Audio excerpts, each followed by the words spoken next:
Uma ótima noite a todos e a todas e a todes. O ICL Notícias, segunda edição desta segunda-feira, dia 6 de março, começa agora. Confira agora os destaques do programa de hoje.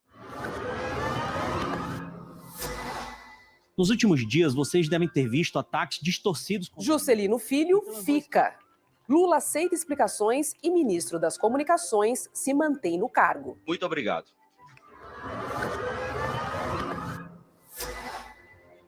Polícia Federal vai investigar os diamantes de Bolsonaro.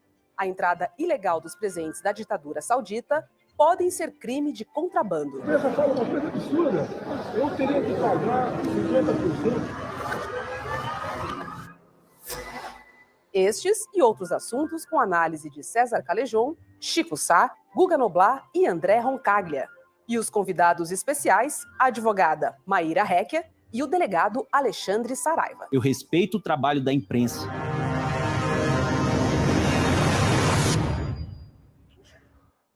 Obrigada, Juscelino Filho. Boa noite, César Calejon, tudo bom? Boa noite, Rô. Boa noite, comunidade CL. Boa noite, Chico, meu camarada. Boa noite, Chico Sá, tudo bem? Boa noite, Rô, César.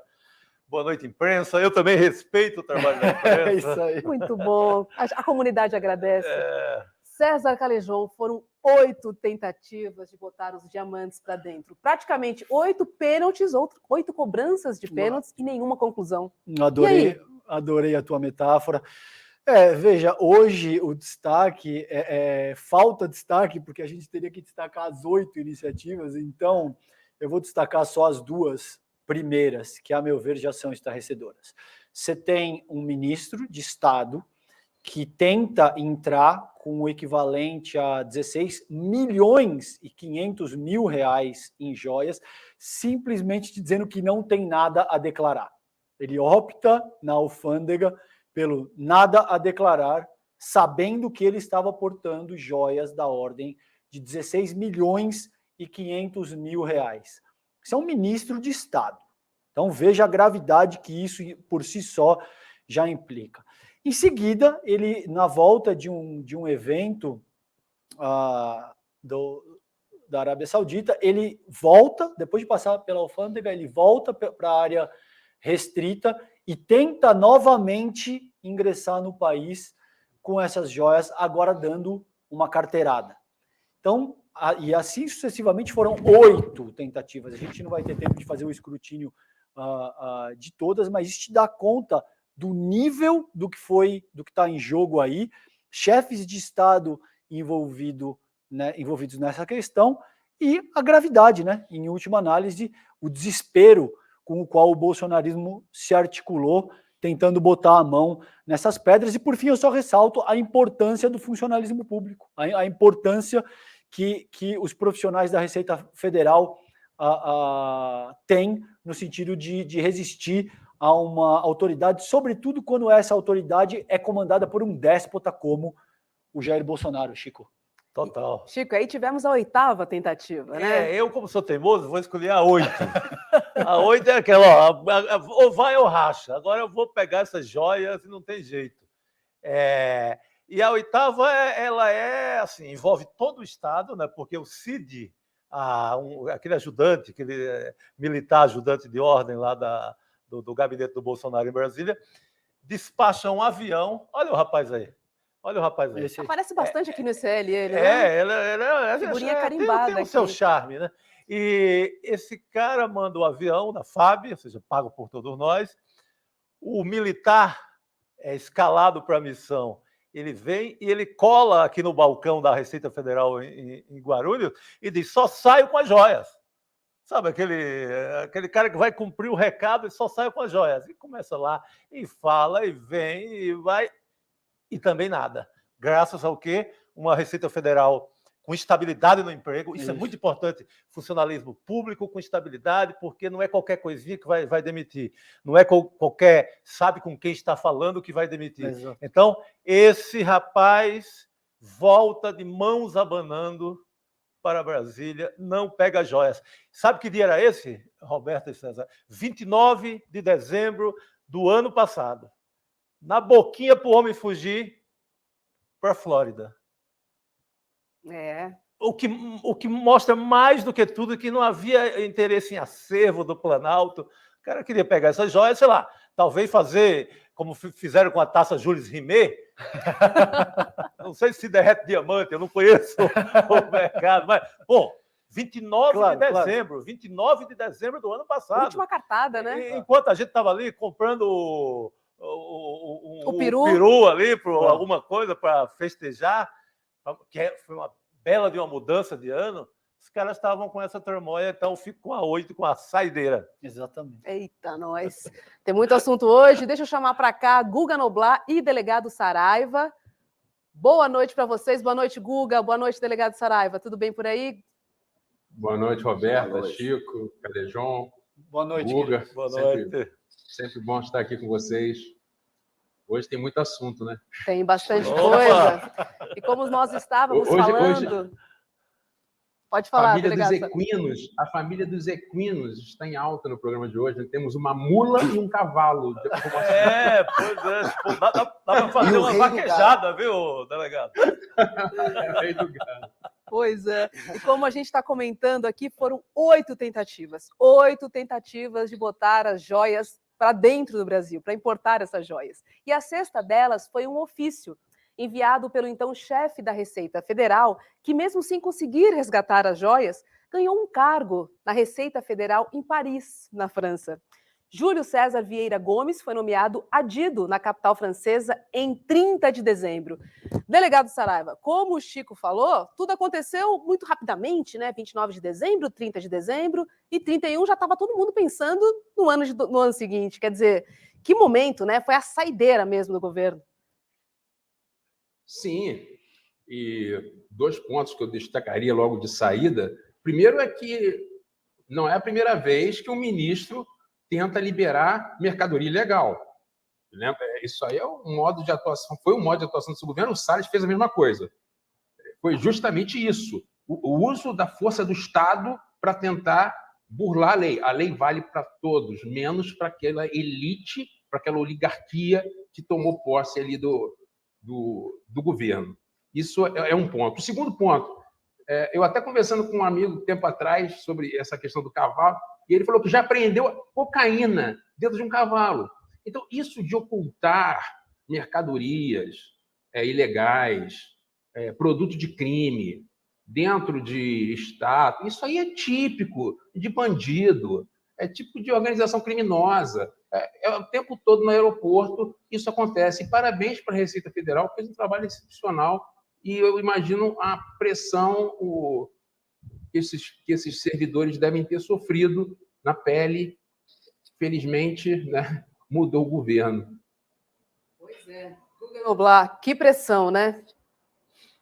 Inclusive pressão do Bolsonaro, que foram 8 tentativas. Em 2 momentos ele atua pessoalmente, ele faz um ofício, ele manda um ofício pressionando o chefe da Receita Federal a liberar as joias. Inclusive esse chefe, o Júlio César, depois pressiona a Superintendência de São Paulo, que não cede à pressão, mas o Bolsonaro fez isso. E tem esse momento que ele usa o Mauro Cid, o tenente-coronel Mauro Cid, que é o mesmo do cartão corporativo que foi usado para pagar contas da família Bolsonaro. Ele que é o suspeito de pegar dinheiro público via cartão corporativo para pagar contas da família Bolsonaro. Sempre que tem um esquema do Bolsonaro, ele é o homem de confiança do Bolsonaro para estar nesses esquemas suspeitos. E aí agora ele vai lá e manda o Jairo Moreira buscar as joias no penúltimo dia do ano, num ato já de desespero, sabendo que essa história ia pipocar.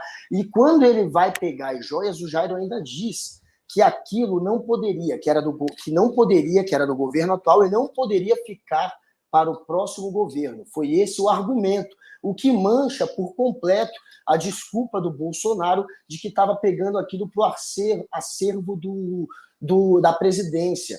Ele não estava, porque se fosse acervo da presidência, ficaria para o próximo governo.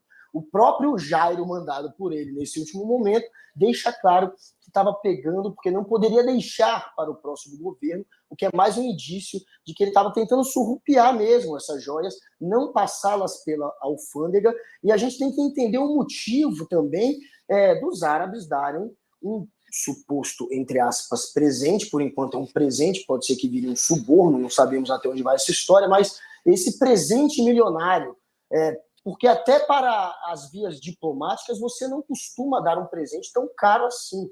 Então é muito estranho esse presente um dia depois do Bolsonaro se reunir com o embaixador da Arábia e também um mês depois de uma venda de uma refinaria aos árabes que foi vendida por menos da metade do preço, segundo alguns estudos. Então, fica no ar também, além do Bolsonaro, o muambeiro, tentar sonegar imposto e entrar contrabandeando joias, o motivo dele ter recebido essas joias. Tudo isso é suspeito. A gente vai falar sobre a venda dessa refinaria daqui a pouco com Roncalha. Vai lá, César. Perfeito. Não, veja, tudo isso seria, no mínimo, um conjunto de coincidências muito difícil de engolir, né? Agora, Saraiva, eu tenho uma questão que eu gostaria de abordar contigo, que é o seguinte, e é uma pergunta legítima, tá? Não é uma pergunta retórica, não. Eu realmente gostaria de entender isso. Os profissionais da Receita, eles são autoridades policiais, certo? Essa é a primeira pergunta, me corrige, por favor, se eu estiver errado.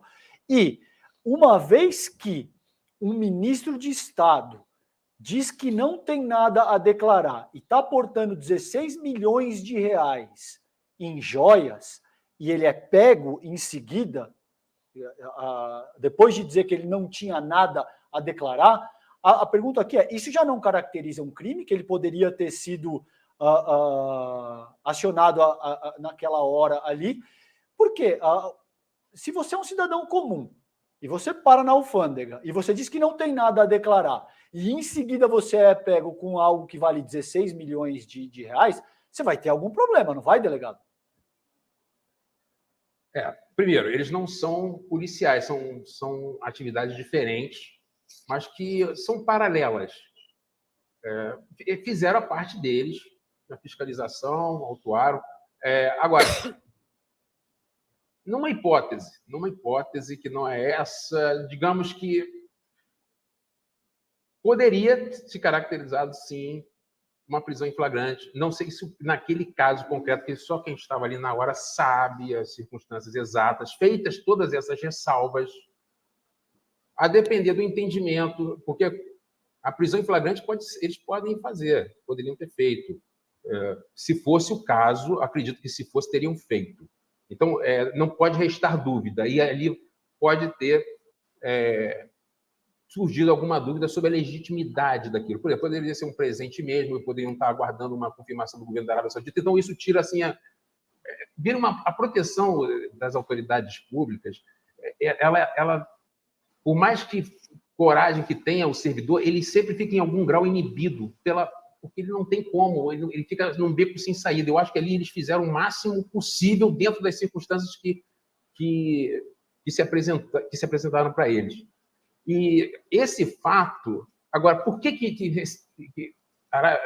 um governo estrangeiro deu tanto dinheiro, né, ou para o governo brasileiro, que não parece ser o caso, ou se foi um presente pessoal? Isso me lembra aquela cena do filme Poderoso Chefão, a segunda parte, em que o ditador Batista recebe um telefone de ouro maciço.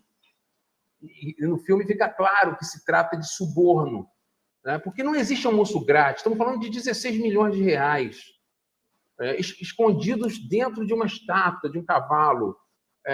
As histórias simplesmente não batem. Vindo de uma viagem oficial em que certamente foram discutidos assuntos relativos a interesses nacionais. Ficou muito feio, para dizer o mínimo. Isso está sendo apurado, certamente vai se chegar a alguma conclusão. O ministro Flávio Dino já fez declarações nesse sentido, que a apuração será rigorosa. Um negócio desse e tem mais um detalhe, né? Sabe-se lá se esses diamantes não saíram do Brasil mesmo, porque os contrabandeados lá para fora estavam voltando, né? Porque a gente sabe que o contrabando de diamante no Brasil é uma enormidade. Um dos países que costuma receber ouro e diamantes são países do Oriente Médio. Gente, deixa eu só fazer uma pequena correção, que eu disse que era o Bento Albuquerque, mas, na verdade, quem estava com as joias era o assessor dele. Então, para ser totalmente... Sim. O almirante Bento ele vai depois tentar dar um migué lá para dizer que é comitiva oficial. Mas o Saraiva coloca uma coisa muito importante, assim, que eu acho que... Imagina a pressão, é uma comitiva de governo brasileiro, Exato. chegando no aeroporto, e esses funcionários eles foram corajosos, Foram arrojados, como manda toda a cartilha de funcionário público da Receita. Pois é. E como disse o delegado Saraiva, o ministro Flávio Dino pediu que a PF investigue a entrada de joias no Brasil, que teria sido um presente, né, da ditadura saudita. Em ofício enviado ao diretor da PF, Dino diz que o caso pode configurar crimes contra a administração pública. Chico Sá, é isso que precisamos, né, de investigação para entender. Está muito enrolada essa história. Sim, né? porque aí você vai ouvir o chefe da Receita em Guarulhos, você vai em detalhes, você vai além daquilo que a gente teve acesso, que são os documentos de depoimento rápidos ali na alfândega. Então, você vai ter uma segunda rodada de conversa com essas pessoas, e seja para ser documentado, seja em declarações em off, você vai saber. Policiais federais, o Saraiva sabe mais do que qualquer um de nós, são habilidosos para conseguirem mais informações num caso como esse. Mas eu tenho uma curiosidade, aí passa para o Google e para o Saraiva, qual o destino agora dessa relíquia macabra aí? Ela, digamos que não tem dono, não pode ir para leilão, ela volta para o governo da Arábia Saudita. Para onde é que vai, hein, Saraiva? Qual é a rota comum nesses casos? A rota contrária, né? Exatamente. O que eu, até onde eu soube, já foi dado perdimento por abandono, e eu não encontrei em lugar nenhum confirmação do governo da Arábia Saudita de que foi realmente um presente. Isso eu não achei em lugar nenhum. Não sei se você verdade. Mas eu não achei nenhuma confirmação. Isso é um caso, o embaixador, se fosse verdadeiro, claro. o embaixador da Arábia Saudita certamente se manifestaria. E essa manifestação não houve. Pô, não aconteceu. Bela observação. E tem um outro detalhe. Desculpa. Não, por favor, termina. O Bolsonaro ele assinou um decreto, o 10.889, em que diz que é proibido o recebimento de presente por autoridades públicas. Proíbe, está lá no artigo 17. É vedado a todo agente público do Poder Executivo Federal receber presente de quem tem interesse em decisão sua ou de colegiado do qual participe. Ironia, né, Guga Noblar? Mas é aquela história, vale para todo mundo, menos para mim. Eu posso andar de moto sem capacete, não sou multado, e aí por aí Pelo que eu entendi dessa história, já poderia ter ido a leilão essas joias, porém, depois de um ano iria a leilão, porém, como está sendo agora tratado como prova de crime, ela permanece guardada num cofre lá da Receita Federal, ela virou prova de crime. Ela não vai a leilão por conta disso. Porque a Receita Federal, segundo a apuração da Receita, segundo o que se passou ali, a Receita concluiu que houve sim a tentativa de cometimento de crime, que ele tentou contrabandear joia, sonegar imposto. Essa foi a conclusão da Receita Federal, por isso que eles estão segurando. E sequer foi a leilão essas joias, que seria o procedimento normal. E fora essa apreensão desse pacote com as joias que seriam, segundo Bolsonaro, para a Michelle, porque a Michelle está negando. A Michelle disse que nunca ouviu falar disso. Está querendo deixar a bomba estourar no colo só do Bolsonaro. Porque o Bolsonaro não tem como tirar a digital dele da história, mas a Michelle está tirando o corpo fora e dizendo que não sabia disso. Mas o Bolsonaro, fora o presente da Michelle, que ele tentou reaver por 8 vezes, também tem um outro pacote que ele recebeu e esse passou lá na alfândega. Então, ali teriam outros presentes para o Bolsonaro. Tem essa história do relógio, de uma caneta que teria ali, enfim, teriam outras joias ali que entraram com outro ajudante, porque o que foi barrado foi o Marcos André, que era o assessor do Bento Albuquerque.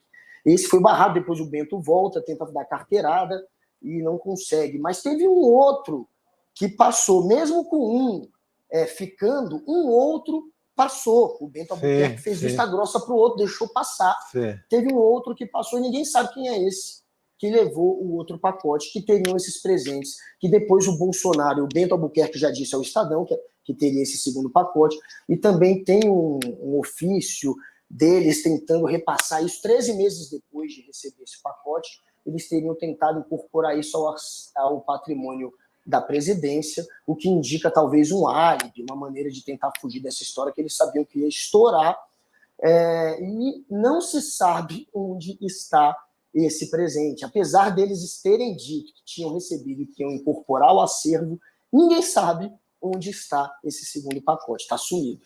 Pois é. Bom, um entrou, né, e o outro está ali retido na Receita Federal, mas não se sabe onde está. E o ministro Fernando Haddad quer incorporar, de fato, essas joias todas ao patrimônio da União, né, que seria a rota normal que esperávamos, né?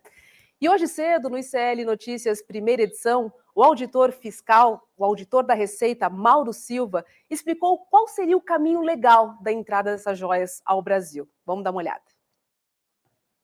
Como funciona, né? Você apreende, faz, então, um outro documento mais elaborado chamado auto de infração, dá um prazo de 20 dias para o passageiro apresentar suas justificativas, o delegado da alfândega analisa, se achar que não foi justificado dentro da lei, aplica a pena de perdimento. Em seguida, isso vai para a destinação. São 4 hipóteses de destinação. Destruição, se fizer mal para a população, se não for de interesse. O leilão, a incorporação ao patrimônio da União, definitivamente, ou a doação.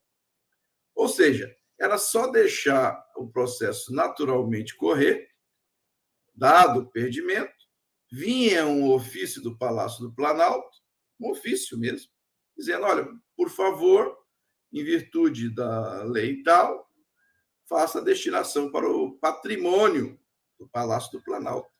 Então, certamente isso foi apreendido em outubro de 21, isso, em meados de 22, já estaria no Palácio do Planalto naturalmente.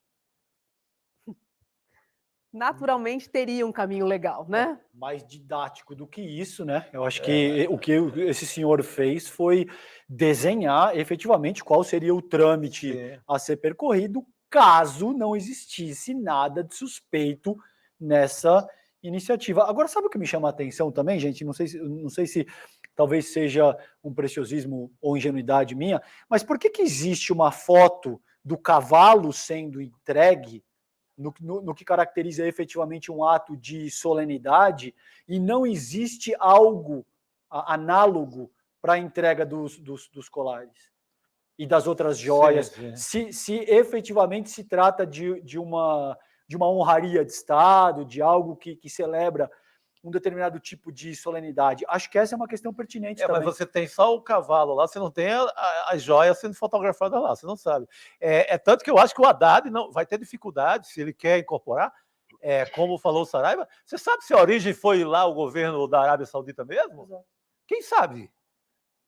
Ou foi um empresário saudita? Ou foi um empresário saudita interessado em negócios no Brasil, de um daqueles milhões de fundos árabes que negociam no Brasil? Você não sabe como é que alguém vai justificar que foi um presente para a presidência da República? Ninguém, não tem como fazer isso. Pois é. Não tem como dar, vou pegar aqui, vou leiloar e botar ali, porque eu estou precisando de dinheiro para o Banco Central baixar o juro e vou melhorar a minha liquidez aqui. Não tem como fazer isso, ao meu ver. Você não sabe nem sequer a origem disso. Exato. O cavalinho está lá, inocentemente, lá com as 4 patinhas. Aparece o bicho com pata quebrada e aquelas diamantes de lado. Pois é. Gente, esse negócio é muito feio. Isso é uma esculhambação. Delegado Saraiva, um pacote entrou, outro ficou retido. Quais crimes se enquadram esses 2 pacotes, esses 2 presentes? Tem muita coisa. Ih, a lista é longa? Longa. Pode ser um 317, estou falando em tese, tá? 317, corrupção. 318, facilitação do descaminho. Peculato. Lavagem de dinheiro. Lavagem de capitais. Organização criminosa. contrabando. Tá? Não será por falta de tipos penais que não vai ter o inquérito. Né? Isso aí é muito estranho, porque se é um presente, por que não dizer logo? Se era um presente, por que não chegar logo, chamar o responsável pela equipe da Receita Federal e falar: ó, isto aqui é um presente que foi recebido pelo Estado brasileiro, pelo Estado da Arábia Saudita, está aqui. Ó. Qual procedimento deve ser tomado? Deve ser seguido? Por que esconder isso dentro de um cavalo? Cavalo de Troia, né? E tentar passar na mochila. Grego, agora o presente de árabe. E tentar passar na mochila, e tentar a fila nada a declarar. É um bocado de coisa suspeita, né? Exato. É verdade. E quebrar o cavalinho. Pessoa... Isso. Os caras quebraram. Que presente é esse que você quebra? Eles não puseram nem na mala com frágil. Eles simplesmente quebraram. É mais um indício óbvio de que não era um presente, né? Pois é. Enfim, vai ficando cada vez mais ridículo essa história. E é mais um caso que pode rachar um pouco mais a família Bolsonaro. Também tem esse lado. Porque a Michelle tá querendo tirar o corpo fora. Os filhos já tá rolando essa história de bastidor. Estão torcendo para essa história complicar sim o lado dela. Querem que o pai se livre, mas que a madrasta, entre aspas, não se livre. Então, a Michelle pode usar essa história também, quem sabe, para tomar o caminho político dela separado agora do Bolsonaro. Porque o Bolsonaro é visto como alguém que vai se tornar inelegível e que é carta fora do baralho para o PL. E o PL agora também, que ia colocar a Michelle essa semana para virar presidente do PL Mulher, já viajando pelo país, aproveitando o Dia Internacional da Mulher no dia 8 de março, já está cancelando isso e vai deixar só para abril essa viagem com Michelle propagando o nome do PL aí pelo país. Eles vão ter que adiar, eles vão tentar esfriar essa história. Então ela vai perdendo capital político. Essa história mancha a Michelle, enquanto ela, pelo menos, estiver ao lado do Bolsonaro. Então, quem sabe, essa história não acaba de rachar de vez o clã Bolsonaro. Pois é. Guga, continua Tem com a detalhes. gente? Opa, pode falar, Só delegado. queria acrescentar uma coisa sobre o que o Guga acabou de falar. Sobre o ângulo do direito civil, se eles são casados com comunhão parcial ou com comunhão total, depois do casamento, tudo é dos dois. Civilmente falando, não existe essa separação patrimonial. Então, ambos serão atingidos de toda forma, salvo se forem casados pelo regime de separação total de bens, o que não é usual. Tem esse detalhe. Então, se quer beneficiar um, dá presente para o outro. Claro, sim, os bens são do casal.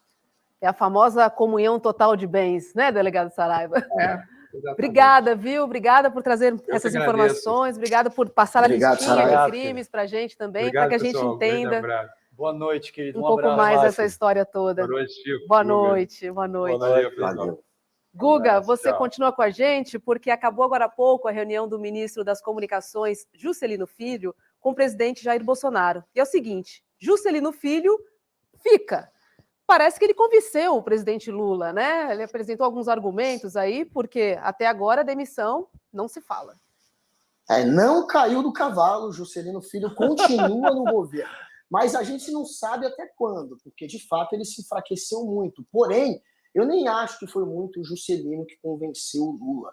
Foi mais o partido dele, a turma em volta dele. Teve uma pressão, claro, do líder do União Brasil no Senado, o Efraim Filho. Teve uma pressão do Elmar Nascimento, que é o líder do partido na Câmara, e eles são muito fortes. Inclusive, o Elmar é cotado para se tornar o próximo presidente da Câmara. Já tem gente achando que ele vai suceder o Arthur Lira. E o Elmar, junto com o Alcolumbre, eles são muito ligados um ao outro, eles que são a ponte do PT junto ao Centrão, a esse Centrão do União Brasil, que é a terceira maior bancada da Câmara. Teve essa pressão depois da Gleice Hoffmann fazer uma pressão no sentido contrário, tentando retirar, pedindo o afastamento de Juscelino. Aí veio a resposta, talvez por conta da provocação da Gleice. Tem gente interpretando desse jeito, que se ela tivesse ficado na miúda, talvez não tivesse uma resposta do União Brasil, que estava pensando em abandonar Juscelino. Porém, depois de Gleice falar, o União Brasil, por meio de Efraim e de Elmar, fez uma nota cobrando que ele permanecesse, dizendo que o PT estava sendo incoerente, porque quando era com petistas não agia dessa maneira e que não podia já tirá-lo, que ele poderia se explicar. O PT estava cobrando que ele se explicasse publicamente. O PT achava que, como ele estava calado, aquilo era um atestado de culpa. Por isso que antes da reunião hoje, ele fez um vídeo tentando explicar essa denúncia de ter usado o voo da FAB para ir para leilão, além de diárias pagas pelo Estado.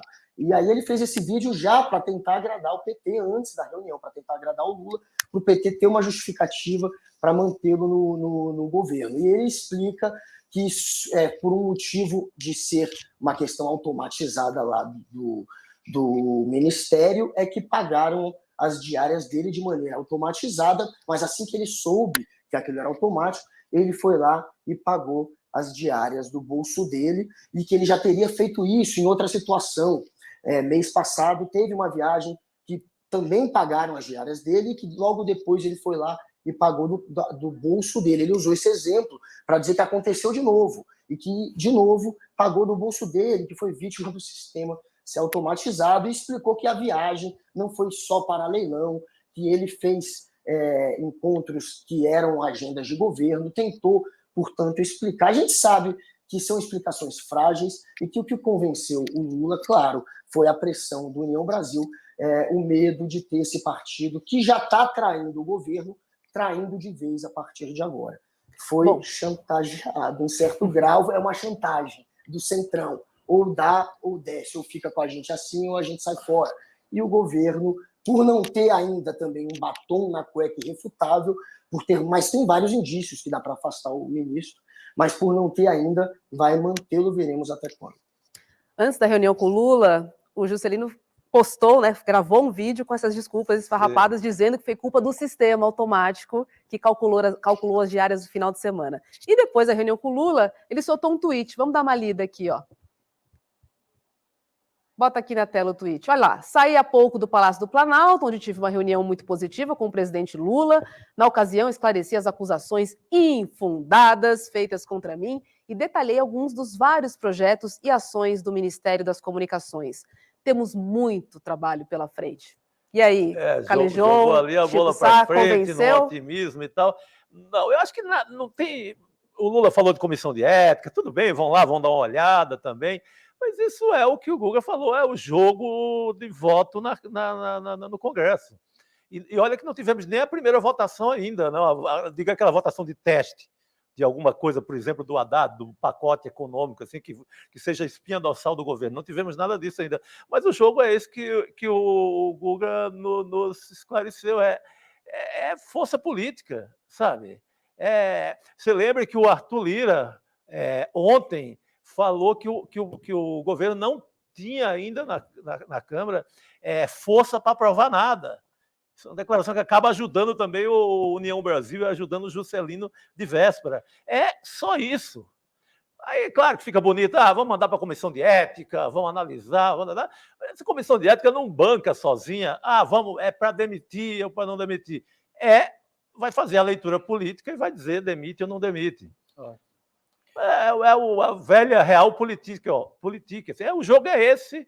Se dá cartão vermelho para o nosso representante do União Brasil, tu está ferrado na primeira votação. É simples assim. Vai pagar um preço caro. Vamos lembrar o que aconteceu. Já tem materialidade histórica com o que aconteceu, por exemplo, com a Dilma em 2016. Ela toma um golpe jurídico, midiático, parlamentar, precisamente porque não quis conciliar, a meu ver, pelo menos, interesses ali de parlamentares que compunham a base do governo. A gente pode discutir, eventualmente, se ela poderia ter sido mais habilidosa ou não. O fato é que os interesses não foram atendidos da forma que aquela base que a sustentava demandava. Então, existe materialidade histórica em cima do que efetivamente acontece quando o chefe do executivo não atende o que está sendo demandado pela base parlamentar no Congresso. Agora, é triste, porque a gente já sabia, naquele dia 2 de outubro, Uma das tristezas que eu tive ao perceber como tinha se organizado o Congresso Nacional era isso, que independentemente do Lula ganhar, claro, o Lula tivesse perdido, teria sido uma tragédia absoluta com um segundo termo do governo Bolsonaro. Agora, mesmo com a vitória do Lula, a gente vai ter que lidar com esse tipo de pressão. O termo que o Google usou é forte, mas, a meu ver, ele é apropriado. É uma espécie de chantagem que essas forças mais fisiologistas do Congresso vão ficar fazendo com o governo federal. Isso não vai ser fácil. Tá certo. Guga continua com a gente, mas eu vou chamar a advogada Maíra Réquia para nossa conversa, já que o Guga falou de batom. Olha aí, ó, quem chegou. Boa noite, Maíra, tudo bem? Boa noite, gente. Boa noite a todos e a todas. Boa noite, Roberta, César, Chico Sá, Guga. Boa noite. Eu acho que a Maíra vai nos dar assim um quadro, uma leitura de é grave ou não o que se mostrou até agora em relação ao Juscelino. Você demitiria ou pensaria duas vezes? Maíra, olha, eu me coloquei numa série de... Eu vou falar que eu subscrevo absolutamente tudo aquilo que já foi dito, assim, mas e acho que muito no esteio do que o César disse nessa questão da governabilidade, né? Infelizmente, com essa base aí, com esse Congresso que se colocou, algumas concessões precisaram ser feitas aí, talvez em nome dessa governabilidade. Enfim, eu sempre gosto de dar um voto de confiança ao presidente Lula e pensar aí que ele é mais experiente e vai saber conduzir muito bem essa questão. Tá certo, Maíra. Vamos lá para a nossa pauta, porque a esposa do ministro da Casa Civil, Rui Costa, ela foi sabatinada hoje. Ela chorou e disse que foi desqualificada por ser casada com o ex-governador. A ex-primeira-dama da Bahia, Aline Peixoto, é candidata à vaga de conselheira no Tribunal de Contas do município do estado. Vamos dar uma olhadinha.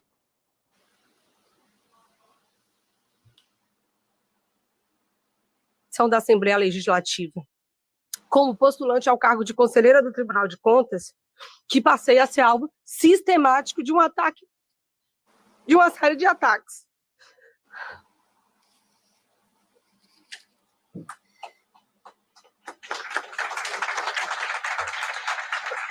Críticas são normais na democracia e eu as aceito tranquilamente, ainda que discorde delas. O problema maior é que muitas dessas críticas foram de cunho pessoal, verdadeiras agressões a uma mulher.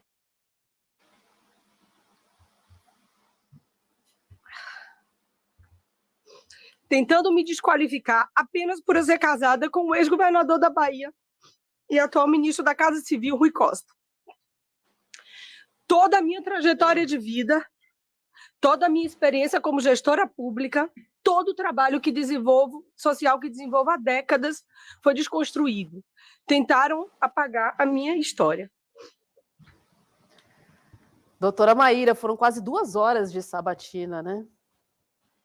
Pois é, Roberta. E assim, eu acho que é importante a gente ponderar aqui nesse caso que a Aline, ela conseguiu reunir ali todos os requisitos que se espera do cargo. Ela tem mais de 35 anos, tem reputação ilibada, tem conhecimento específico, pelo menos não veio nada à tona que se opusesse a essa situação, né? Ela foi sabatinada, ela foi quem mais reuniu assinaturas em favor da sua candidatura, e aí por isso eu acho importante esse discurso dela e que a gente não faça essa análise dissociada de marcadores de gênero.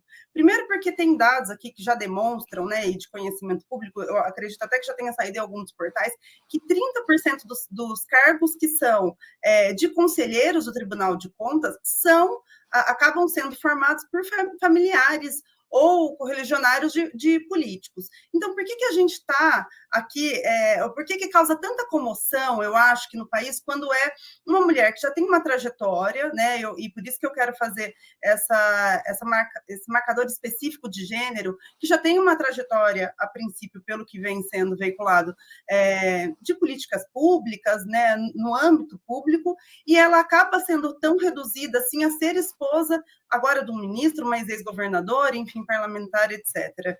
Me parece que a gente acaba sendo um pouco mais rigoroso quando são mulheres em posição de destaque, né? Então, assim, as mulheres têm que sempre provar que são competentes, que elas estão à altura do cargo, que elas são capazes, e acabam sofrendo muito mais. Eu acho que todas as mulheres que, de alguma maneira, ocupam esses espaços públicos e políticos, acabam sofrendo muito mais esses ataques pessoais. Perceba que não são ataques à sua trajetória ou então à sua competência ou a um trabalho específico, mas são exatamente ataques à sua vida pessoal, a quem ela é casada, reduzindo-a a essa questão de ser esposa de um ex-governador e agora ministro da Casa Civil. Então, me chama a atenção, e era essa um pouco a reflexão que eu queria trazer aqui, porque ela realmente reuniu todos os requisitos, foi aplaudida hoje na sabatina e foi quem angariou aí o maior número de assinaturas, né, para a sua candidatura. Vamos ver como que isso vai desenrolar aí ao longo da semana. César, eu sei que você quer falar, mas só queria adicionar um comentário aqui, porque a gente vê muito, né? Mulher de não sei quem, mulher... Ninguém é mulher de ninguém, né? Você é esposa de alguém, você é namorada de alguém, ninguém te comprou para você ser mulher de alguém. Então, assim, só adicionando aqui o meu singelo comentário sobre a doutora Maíra César Calejón. Não, minha análise vai exatamente ao encontro disso que você está dizendo. Você não vê com a mesma frequência ou com a mesma ênfase dizendo que é o homem de alguém. Entende? Então, sem dúvida, a meu ver, o ponto nevrálgico é esse que Maíra traz na análise dela. Evidentemente, existe o elemento de gênero, evidentemente isso pesa, porque se trata de uma mulher. A gente está numa semana em que isso tudo vai estar muito em voga, a gente vem discutindo esse tema, e me parece que ela precisa ser avaliada de forma técnica, idônea, imparcial, com o devido respeito, independentemente do gênero ou de ser casada com o ministro da Casa Civil. Isso não pode desqualificar toda uma história de vida. Você imagina o quanto doloroso é você trabalhar, você desenvolver um processo de vida e efetivamente ser descaracterizado pelo teu gênero, pela tua identidade sexual, enfim, por qualquer outro marcador social que vai ser utilizado contra você para dizer que você não serve para determinada posição. Isso é muito doloroso. Evidentemente, nesse caso, a meu ver, existe uma correlação fortíssima com o fato dela ser mulher. Não, fecho, assino e rubrico. Falou tudo. A gente não vê nos estados... desculpa, Maíra. Eu que interrompi, perdão. Não, manda ver, você sabe mais. Não, imagina, eu estou aqui aprendendo com vocês também, mas na realidade, quando a gente tem quase 1/3, né, das nomeações de conselho com alguma correlação familiar, e aí quando são mulheres a gente vê essa violência muito específica, é importante a gente lembrar que agora nós temos uma legislação que visa prevenir, reprimir, combater a violência política de gênero, que não fala só de mulheres na política, mas de mulheres também em espaço público. Então, toda conduta, né, que visa aí, impedir o acesso de mulheres a um determinado posto político ou de serviço público pode ser tipificado por crime também. Então, eu acho que é uma linha muito tênue entre essas alegações ou esses ataques, né, para se virar aí o crime de violência política de gênero. Então, era só esse parênteses que eu queria fazer aqui, porque agora, desde 2021, a gente tem uma legislação que combate a violência política de gênero, não só na política, mas nos ambientes públicos também.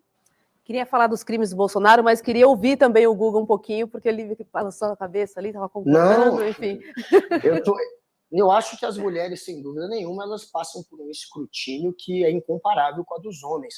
Essa questão do tribunal, como é um tribunal público que tem como função fiscalizar se o dinheiro público está sendo bem empregado, era mais recomendável que não tivesse parentesco com ninguém. Realmente, 30% é ligado a políticos, mas era bom não ter parentesco com político, na opinião, pelo menos de alguns petistas, inclusive. O Jacques Wagner, que sempre foi um aliado político do Rui Costa, eles, inclusive, cresceram juntos ali na Bahia, fizeram PT 2 vezes governador com o governo do Jacques Wagner, 2 vezes com o Rui Costa. Eles são muito fortes e muito ligados, e por conta dessa história, eles acabaram, de certa maneira, não vou dizer que romperam, mas eles estão num momento de conflito, que nunca tiveram, de uma maneira como nunca tiveram. Dizem que essas confusões entre eles começaram já durante a campanha, aí por motivos de um ser mais atrasado que o outro, por questões até pessoais, eles começaram a ter muitas rusgas ali durante a campanha,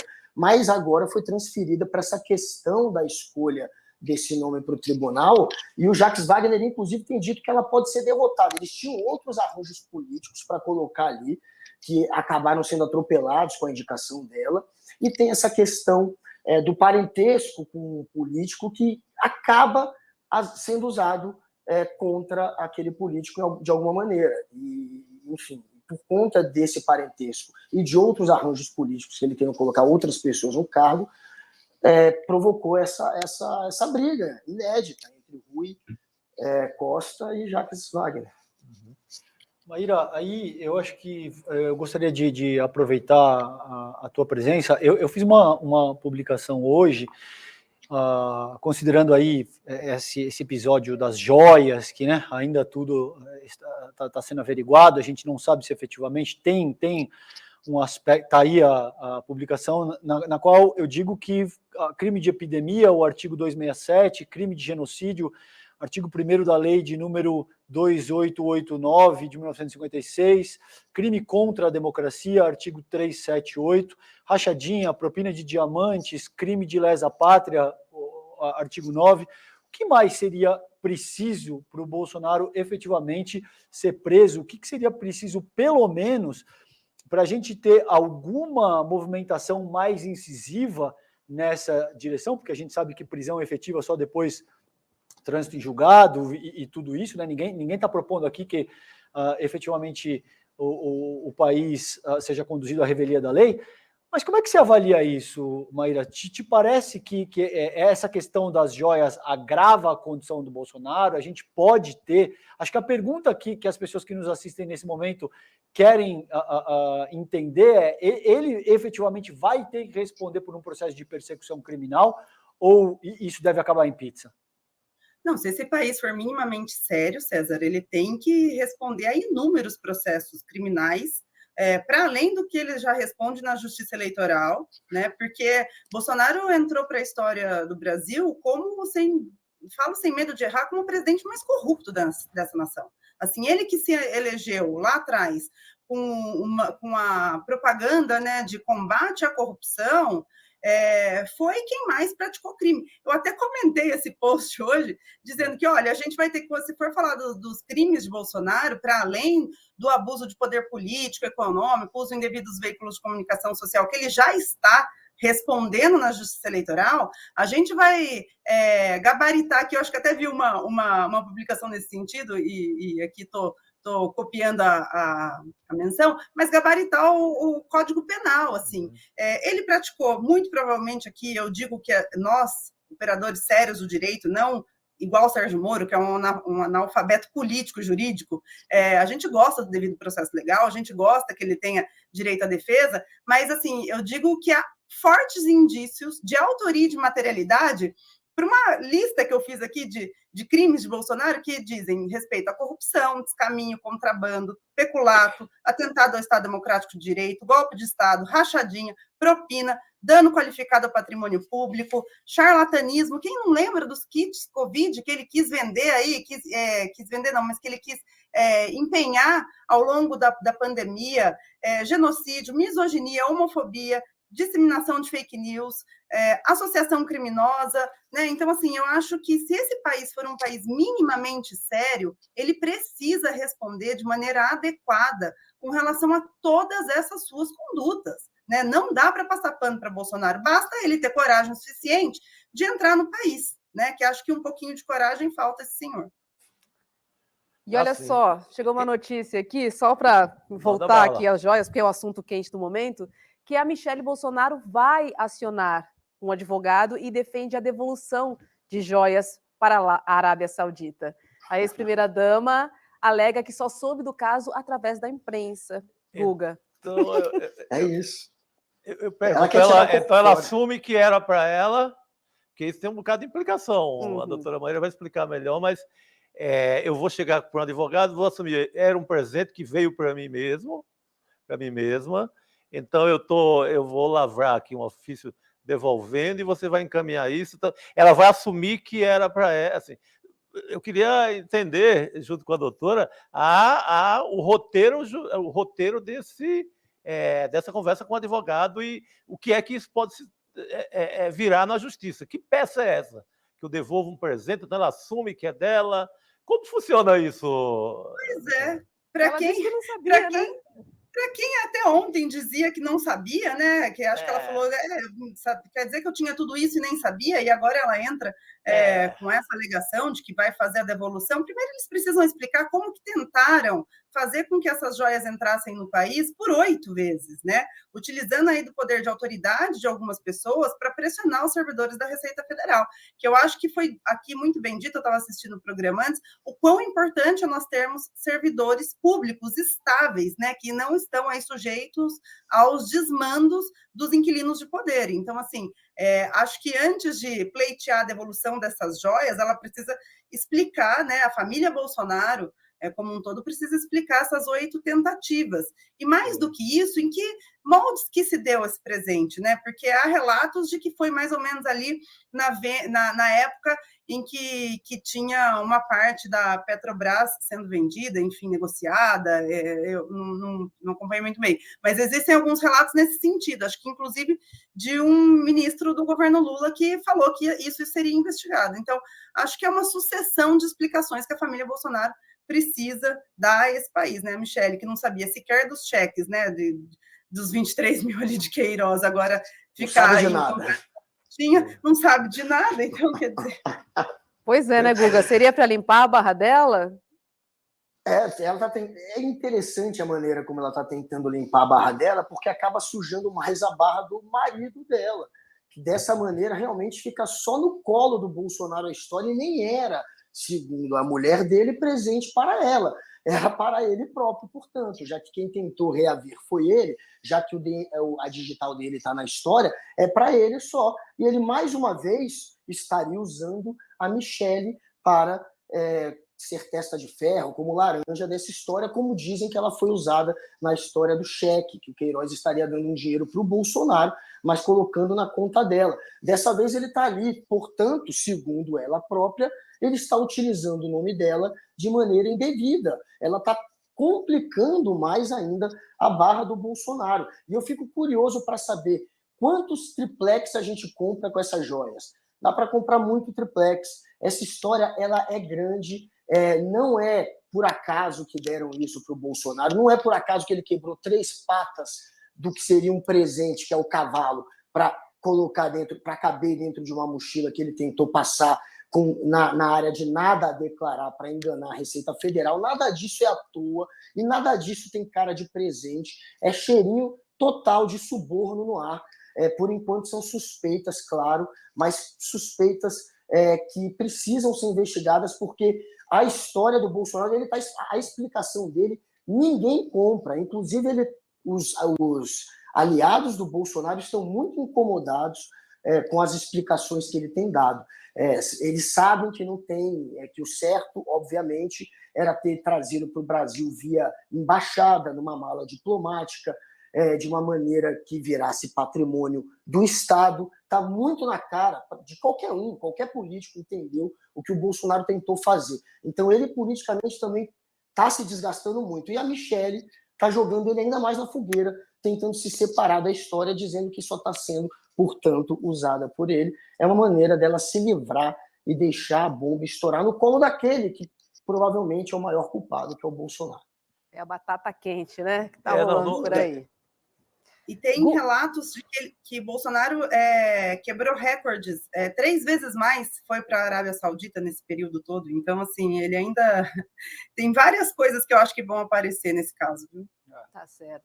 Maíra Réquia, Guga Noblar, super obrigada para vocês. A gente se encontra aqui durante a semana, Guga. Tchau, tchau, Maíra. Até a próxima. Obrigada. Obrigado, gente. Boa noite. Tchau, tchau. Pois é, fala-se muito de uma refinaria na Bahia. Então, para isso, a gente vai chamar André Roncalho, economista, para participar dessa conversa com a gente, para a gente entender melhor essa venda da refinaria Landulfo Alves na Bahia. Que condições que ela foi vendida, Como se deu essa venda? André, explica para a gente essa história, por favor. Boa noite. Boa noite, Roberta, César, Chico, todo mundo que está nos acompanhando. Boa noite. De fato, a RLAM, ela é uma refinaria muito grande, ela representa aí cerca de 14% de todo o mercado nacional. A gente está falando de um centro regional de produção e distribuição de petróleo, e ela foi, né, ela vem sendo já, a negociação dela já tem alguns anos, vem nesse processo que eles chamam de desinvestimento, né, em que a Petrobras vai abrindo mão de vários ativos dela, são 8 a 9 refinarias que estão nesse processo que eu chamo de encolhimento, né, da empresa, e esta refinaria particularmente, ela gerou bastante controvérsia desde o momento em que ela, né, foi construída, mas principalmente agora, no momento em que ela foi repassada para um fundo financeiro dos Emirados Árabes, lá de Abu Dhabi, que se chama Mubadala, né? Então, inclusive o Eduardo Moreira já falou sobre esse fundo aqui, e tem inclusive uma fala, né, do Bolsonaro trocando ali, a gente não sabe se é um ato falho, se efetivamente é o que aconteceu de uma, né, relativa a outras negociações em que esse presente foi acertado nos Emirados Árabes, né, e não na Arábia Saudita, onde estariam outros interesses associados ao petróleo. Mas, de qualquer maneira, essa refinaria foi vendida pelo preço de 1,6 bilhão de reais. O problema é que, quando a gente pega os especialistas da área, principalmente os engenheiros que trabalham na Petrobras, que também fizeram estimativas, o valor dela de mercado na época era algo em torno de 3 bilhões de reais. A própria XP chegou a apressá-la, né, a valorar o quanto ela valia em torno de 2,5 bilhões de reais, depois voltou um pouco atrás, possivelmente por conta do jogo, né, que se estabeleceu ali no governo Bolsonaro, e o BTG a mesma coisa, também havia apressado a empresa em algo em torno ali de 2 a 2,5 bilhões de reais. Ela foi vendida por 1,6 e a venda ainda não foi concluída, ela vai ser concluída agora em novembro e ela está, evidentemente, passando por análise da parte do TCU para tentar identificar irregularidades, para ver se tudo foi feito corretamente. O que a gente vê, de maneira indiscutível, é que ao longo do governo Bolsonaro, os ativos do Estado foram vendidos em toque de caixa, eles foram vendidos na forma de liquidação, inclusive no meu canal chama o Estado Brasileiro em Liquidação, porque eles passaram literalmente a venda de vários ativos do Estado brasileiro, primordialmente Eletrobras e Petrobras, a preços muito abaixo de mercado, e esse problema, ele reverte em duas dimensões. O primeiro é que o governo recebe menos dinheiro pela alienação, que a gente chama de um ativo estatal, e segundo, a gente transferiu um monopólio estatal que poderia estar sob controle de um governo democraticamente eleito, orientado para o desenvolvimento da nação e orientado para a transição energética, e a gente transferiu para a mão de um monopólio privado que tem exclusivamente interesses financeiros de curto prazo, que são esses grandes fundos de investimento, esse Mubadala é um deles, que tem, né, na verdade, o interesse de apenas rentabilizar o retorno deles. E aí tem um elemento final, que é a RLAM, ela tem toda uma estrutura de gasodutos também, que a Petrobras abriu mão ao vender essa refinaria. Então é toda uma estrutura logística e também de produção que o Brasil abre mão no momento em que seria fundamental a gente ter essa capacidade produtiva, fazendo parte ali do planejamento estratégico da Petrobras no momento em que a gente precisa direcionar a economia para a transição energética. Por isso que há especulações, né, que a venda dessa refinaria teria sido Sim. uma propina, né? As joias teriam sido uma propina. E além, André, além da questão da refinaria, você teve, ao longo do governo Bolsonaro, notícias semanais de investimentos de fundos árabes no geral, tanto da Arábia Saudita como de Emirados Árabes e outros países menores da região. Noticiou-se muitos negócios desse universo aqui no Brasil. Ou seja, justificativa para os diamantes, para esse mimo, é o que não falta, né? Se era presente, havia motivo para esse presente ou para essa propina, não é, André? Os negócios são muito... o montante de negócios é muito grande entre esses dois universos, né? Entre o Brasil e o mundo árabe, né? Eu acho absolutamente plausível. Evidentemente, a gente não pode ser leviano e acusar, né? Mas, assim, os indícios são muito claros né, principalmente pela maneira como a operação ocorreu, a proximidade no tempo, né, entre as duas coisas. Então, os indícios de que isso foi o pagamento na forma de uma propina para induzir esse movimento, a gente não pode esquecer que o Paulo Guedes, em determinados momentos, principalmente da venda da Eletrobras, ele não saía do TCU. A gente tem relatos muito fortes de quem estava lá, né, acompanhando, que o Guedes batia para fazer. Eu duvido que tenha sido diferente.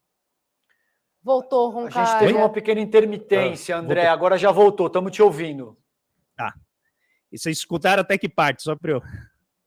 Não, foi um pequeno corte na tua fala. Tá. Acho que você pode só recapitular o raciocínio. Perfeito. Então, o Paulo Guedes, ele tinha essa atuação, né, para facilitar, inclusive acelerar a venda dessas empresas.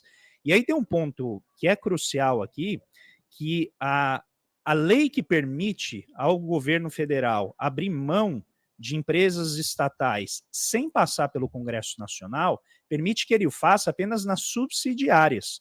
Ou seja, são empresas que têm uma conexão mais distante com a holding principal, que é estatal, mas no caso da RLAN, ela não é, ela faz parte direta da holding. Então, em tese, segundo a legislação, ela deveria ter passado pelo Congresso Nacional, e ao que indica, o que as informações que eu tive acesso, isso não ocorreu. Ela passou pela análise de pouquíssimas pessoas e foi um ativo do Estado muito valioso que foi alienado dessa maneira, que eu entendo, né, ter todos os indícios aí de maracutaia de algo que precisa ser apurado para não lesar ainda mais o orçamento público, como ele já foi, né, lesado, né, durante o governo Bolsonaro. E mais do que o orçamento público, a própria capacidade de atuar do Estado via Petrobras em face dessa crise climática que a gente está vivendo no mundo afora, que requer todo o direcionamento de toda a potencialidade que a gente tiver de fazer essa transição energética. E a Petrobras é muito capacitada para nos ajudar nesse sentido. Então,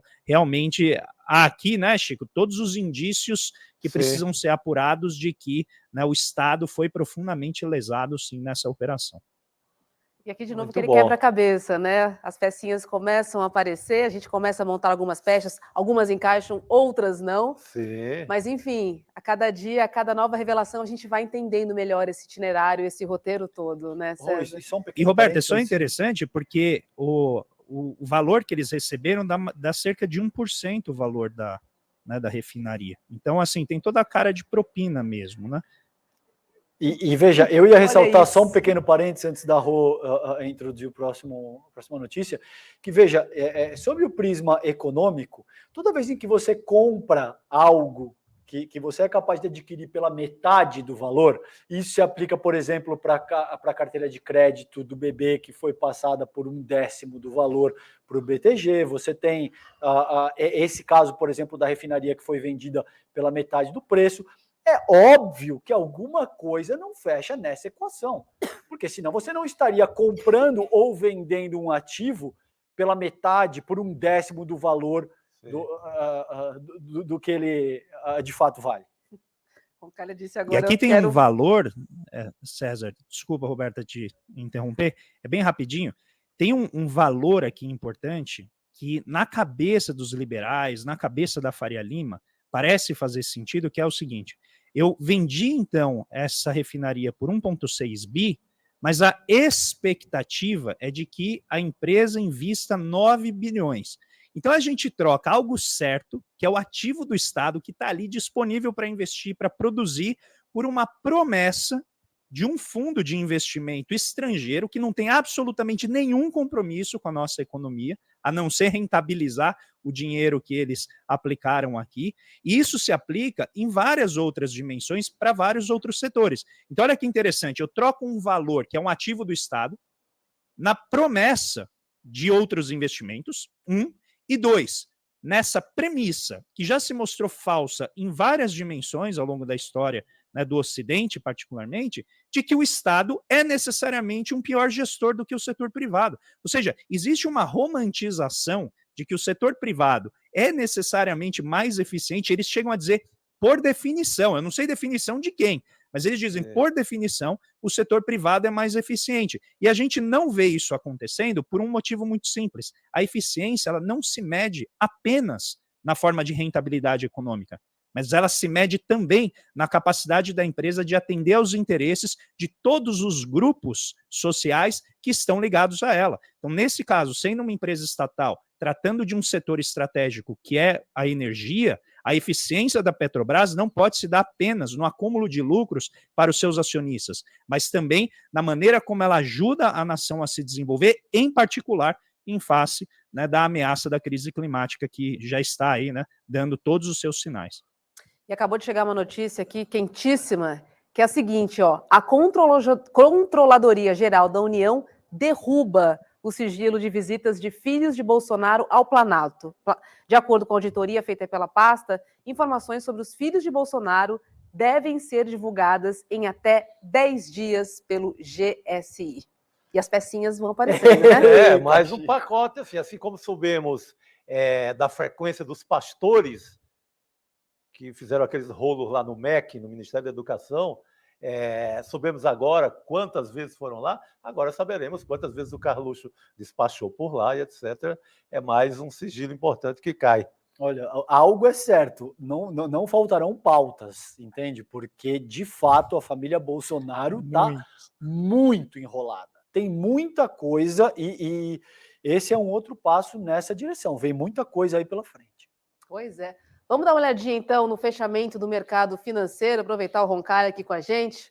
Vamos dar uma olhadinha nessa segunda-feira. Olha aí, ó, Ibovespa subiu 0,80%, S&P sobe 0,7%, Dow Jones sobe também 0,12%, Nasdaq caiu 0,11%, e o dólar cotado a R$ 5,17, queda de 0,58%. Algum ponto aqui, Roncalha, a destacar? A gente teve esses últimos dias a indicação do governo chinês de que a China vai acelerar o crescimento para 5%, então isso evidentemente gera, né, uma série de sentimentos positivos mundo afora, muito embora a expectativa era de que fosse crescer mais com a reabertura da economia. Mas saindo de 3% de 2022 para 5% a previsão para 2023 já é, né, um avanço no sentido de atividade econômica. Isso então já gera todo sentimento positivo nos exportadores de bens para a China, né? Isso é muito importante. E aqui no Brasil a gente viu cada vez mais, a gente está percebendo, vamos dizer, gestores de muito renome da Faria Lima começando a ir mais na direção do que o Lula vem falando, da necessidade de reduzir a taxa de juros. A gente teve agora o gestor da BR Partners, que é também uma das maiores gestoras do Brasil, que está cuidando, inclusive, da reestruturação de dívidas, se eu não me engano, da Movida, e agora tem mais uma outra empresa, não lembro se é Magalu, mas está tratando de toda a situação de crédito de grandes empresas e estão começando a ver, né, o estrago que está sendo causado por esses juros muito elevados. Então, acho que isso tudo vai fazendo convergir para aquela expectativa de que o governo vai sinalizar o novo marco fiscal para colocar no lugar do teto, né? A gente já está já algumas semanas sem qualquer definição de marco fiscal, porque o teto foi revogado, e agora a gente tem que, então, apresentar esse novo marco. E possivelmente o Haddad vai apresentar com a equipe econômica esse novo arranjo fiscal junto, né, com alguma proposta ou um princípio de proposta de lei de diretriz orçamentária para 2024. Então isso tende já a gerar algum ânimo positivo no mercado. Vamos ver, como sempre, o mercado, né, ele varia, ele é muito volúvel, mas hoje as indicações foram essas. Pois é, o mercado é sentimental, né? Assim como a tecnologia, às vezes você quer, ela não funciona. Vai entender, né? Vai entender. Total. André Roncalha, obrigada. Uma ótima noite para você. Obrigadão, pessoal. Um grande abraço. Boa semana para todos e todas. Boa noite, um abraço, querido. Boa noite. E, de fato, assuntos não faltam, né? Não, de tédio não morreremos. Jamais. Aqui não. César, boa noite. Chico, boa noite, querido. Até amanhã. Até amanhã, Rô. Até amanhã, a gente se encontra César, amanhã público. aqui no ICL, segunda edição, às 7h, mas antes tem ICL, primeira edição, com a Vivian, William De Luca e Edu Moreira, tá bom? Então, amanhã de manhã você tem encontro às 7h, às 8h e à noite às 7h aqui com a gente. Boa noite, até amanhã.